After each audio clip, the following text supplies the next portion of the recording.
ভাবুন তো, পরনে একটা ফেলে দেওয়া প্লাস্টিকের বস্তা কিংবা পায়ে এক জোড়া পুরনো টায়ার দিয়েই বানানো জুতো, অথচ হাঁটার ধরন আর আত্মবিশ্বাস দেখে মনে হচ্ছে প্যারিসের কোনো দামি র্যাম্পে হাঁটছেন। শুনতে অবিশ্বাস্য মনে হলেও ঠিক এই কাজটি করে বিশ্বকে তাক লাগিয়ে দিয়েছে ইথিওপিয়ার এক কিশোর কালো পটিক।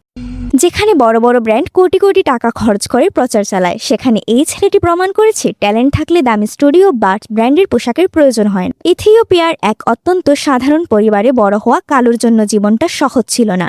ডিজাইনিং শেখার সামর্থ্য না থাকলেও তার ছিল প্রবল ইচ্ছাশক্তি। তিনি তার চারপাশের ফেলে দেওয়া আবর্জনাকেই বেছে নিলেন শিল্পের কাঁচামাল হিসেবে। আমাদের কাছে যা জঞ্জাল, কালুর কাছে তাই মহামূল্যবান সম্পদ। তিনি ডাস্টবিন থেকে কুড়িয়ে আনা প্লাস্টিক, পাটের বস্তা কিংবা ছিঁড়ে যাওয়া জুতো দিয়ে তৈরি করতে শুরু করলেন হাই ফ্যাশন পোশাক। কালু যখন প্রথম তার এই অদ্ভুত সুন্দর পোশাকগুলো পরে নিজের ভাঙা ঘরের মেঝেকে রানওয়ে বানিয়ে হাঁটা শুরু করলেন, তখন সেটি সোশ্যাল মিডিয়ার রীতিমতো বিস্ফোরণ ঘটালো। বিশেষ করে ব্যালেন্সিয়াগার মতো দামি ব্র্যান্ডের আদলে তার তৈরি ব্যাগ আর জুতোর কাজগুলো দেখে নেটিজেনরা থমকে দাঁড়ালেন। এটি ভিডিওতেই প্রায় ৪৫ মিলিয়নেরও বেশি ভিউ পাওয়ার পর কালু আজ এক গ্লোবাল আইকন। বড় বড় ফ্যাশন ব্র্যান্ড, এমনকি খোদ ইনস্টাগ্রাম কর্তৃপক্ষ আজ তার সাথে যোগাযোগ করার চেষ্টা চালিয়ে যাচ্ছে। কিন্তু অবাক করার বিষয় হলো, এত প্রস্তাব পেয়েও কালু এখনো কোনো বাণিজ্যিক চুক্তিতে যাননি।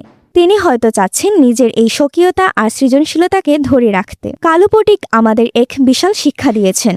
আমরা অনেকেই অভিযোগ করি যে আমাদের সুযোগ নেই বা টাকা নেই, কিন্তু কালু দেখিয়ে দিয়েছেন আপনার যদি ইচ্ছা থাকে তবে আপনি একটা ভাঙা ঘরের মেঝেটাকেও বিশ্বের সেরা রানওয়ে বানিয়ে ফেলতে পারেন। অভাব কোনো অজুহাত নয়, বরং তার প্রতিভাকে আরও ধারালো করার একটি সুযোগ। আজ কালু পটিক কেবল একজন ভিডিও নির্মাতা নন, তিনি সারা বিশ্বের কোটি কোটি তরুণের অনুপ্রেরণা। কালুর এই সৃজনশীলতা নিয়ে আপনার মতামত কমেন্টে জানান। ভিডিওটি ভালো লাগলে লাইক দিন এবং আমাদের সাথেই থাকুন। ধন্যবাদ।